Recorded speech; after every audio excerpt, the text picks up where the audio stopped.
at which time of the school shall flag the missing, this as child is currently enrolled in attending New York State school.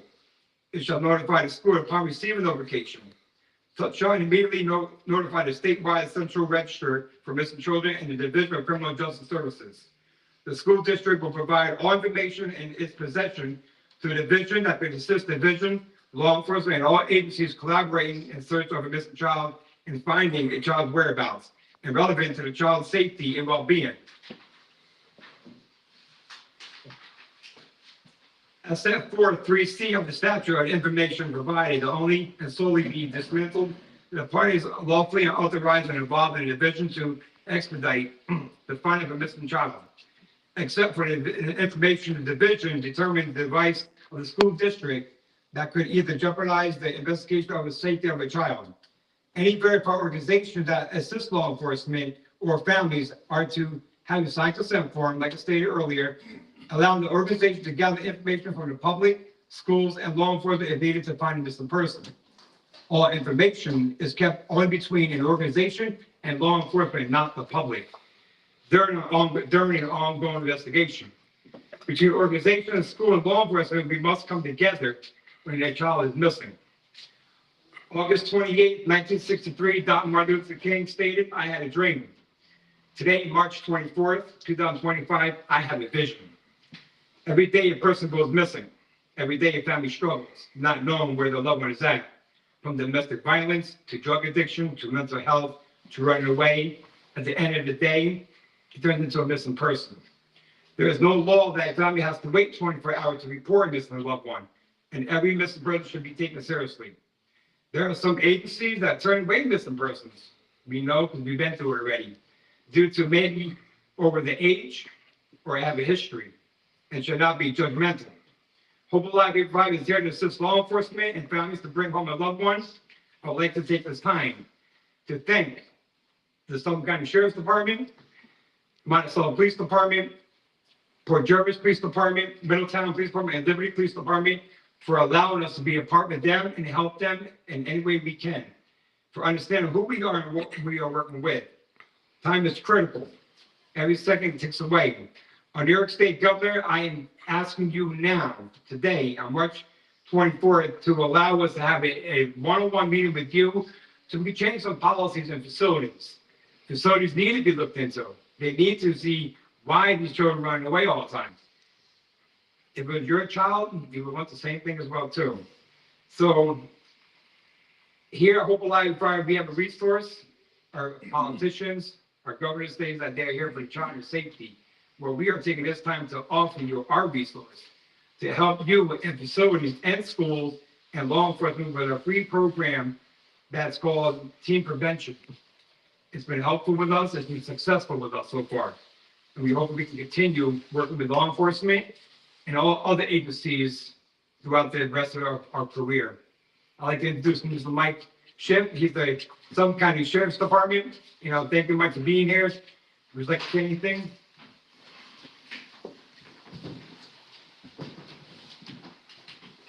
Just say that I'm in support of it that will assist us in finding lost or exploited children. In this county, we work very closely with our law enforcement partners. We have an aggressive DA's office, but this is something that will affect us statewide. And as we've seen in the past, any little bit of information you can get from a different agency could be the piece that solves that puzzle. I would ask Governor Hochul, I would ask the Assembly, I would ask the Senate to take a close look at this and try to improve our standing with this. The schools usually can supply a lot of information. And if we have the parents' consent, I don't see any reason why that should not be passed on to law enforcement. So I would ask the governor, I would ask the Assembly, the Senate to take that close, hard look at this so that if we have a missing or exploited child, we can find them in a meaningful time frame. A lot can happen while those children are missing. And a month can be a lifetime. An hour can be a lifetime. So I would ask them to put the seriousness on this, to expedite this, to take that hard look. We will be in full support of this. So, thank you. They give Mr. Mike just right here, copy of a bill. If anybody needs a copy of it, I can make a copy for you and send it to you as well. Absolutely. Do we have any questions? Yes, Mr. Domingo, how do you think that this bill will pass? Because there's going to be a lot of privacy issues associated with it, because parents are very protective of their children. Very often, as you know, we've run into these situations where parents don't want to give any information because they may be embarrassed about why their kid left. There could have been an incident at home. How do you think you're going to be able to get past those kind of barriers? Well, we have a consent form that every family must fill out before we even get involved. And in that consent form, which I'll send you a copy of our consent form, it states that we are allowed to get public information from schools, from law enforcement, and we will do what we can to get their child home. No, I understand that, but as far as the bill is concerned that you're looking at in Albany, you want to be able to have that right granted kind of automatically, it sounds like. What makes you think that parents would be, also all parents would be supportive of it? As you know, there's a lot of pushback against the privacy issue. Absolutely. Absolutely. So when it comes down to the school districts and the parents' information, we understand that it's a big privacy act. We understand that 100%. Only thing that we would probably be looking for is video footage and if there's any kind of mental awareness that they could have been going through. And we will explain that to the family before we even sign this form with them. I think a family, if the child's missing, I think that they're going to back this bill up 100% because it is their child. It is their child that's missing. And we hope that they will understand where we're coming from and hope the schools also understand where we're coming from as well too. So I'm hoping that we can really push this through and time will tell. Time will tell if we can get it go through with all your support. Have you reached out to Senator Oberacker about this and Paula Kay, and what has been their response? I have not reached out to him, but I see that Camille's here from Oberack's office. We have reached out to Senator Scopus, and it took about a year, and he writes back saying he can't do it because it's not in his field. So now we're going, he doesn't deal with this one, he says. So we're going to go with all the options.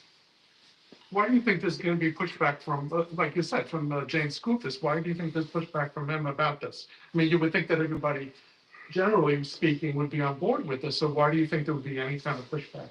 Maybe because the missing person doesn't matter to them. Simple. Simple. If it was their child, it'd be different. See, we take every case seriously. Doesn't matter what color they are, if they're gay, if they're straight, doesn't matter. If they have drug addiction, doesn't matter.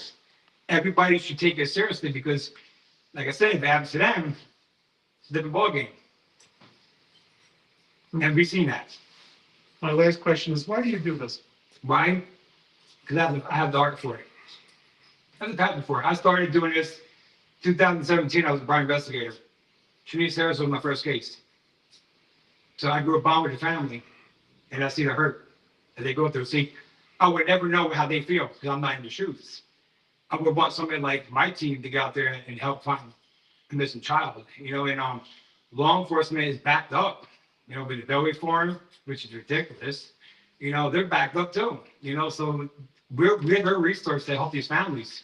Law enforcement can't call a family every single day. They can't. They're busy. They're protecting our community. But Hope Alive calls me every single day. They have that support. You know, I've learned this when I started 2017 with Shanice Harris. I've watched this whole case. I've been involved in this since day one. I promised the family I'll never leave them. I'm still here with them until that case is over with. Then we move on to the next one. It's all about closure. This is very difficult. Again, my final question, I'm still trying, this is a follow-up. This is a very time-consuming, personally effort-consuming effort that you're doing. What drives you? What made you reach out to Shanice's family to begin with, and then keep going with it? I could see you doing maybe one, but why did you make this a cause of yours at this point? I saw her cry. The cry. Her sister was out there reaching for help. Nobody would help her. The community wouldn't help her. You know, but when I saw that on Facebook, I reached out to her. And at the time, I was a private investigator. I'm a former private investigator now. You know, and I asked her, do you need help? What can we do to help you? And as time went on, every month, every day, years, I saw the hurt in the family. And that's a big thing. When it comes out to hurt in the family, I watched the mom struggle every single day. I watched the backlash on the mom.